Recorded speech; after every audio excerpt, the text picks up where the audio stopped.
dolarım. Doğrama dilimi ile ben burada sahibi mülketim. Güçlü kanım yarısında kullanım. Düşmanıma vurmam. Seni canımdan bıraktır o değirmen.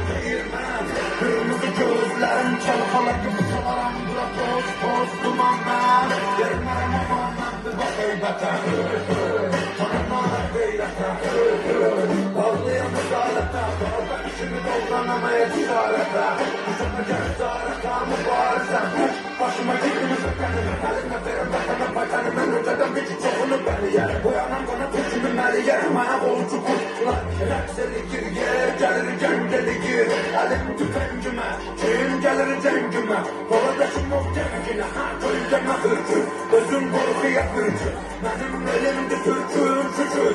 Şükür şükür şükür. Yırtıdı elem. Baktıdır artır elem. Bedenine sebep olacağım elimine diyen. Benim mehmetçiklerim her biri kan. Beni kan. Bedenin her yarasına cezip var. Yapmacaktır intikam. Bakır durmamışım doğrulur kılan. Ay kıvrılan ilan. Bir kartalım bakır inan. Kan kokusu gelir cumancı sırtımı bırak oldular. Bizde bunlar çoktular. Senderenler yurda. Bağım edenler burada. Hürmet artık nurda. Hürmet vardır burada.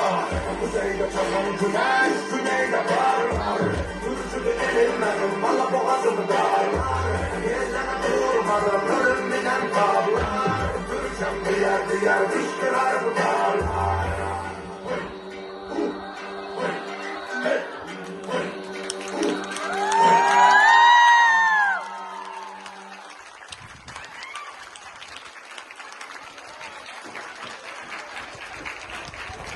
Çok sağ olun. Muhasip Eksey.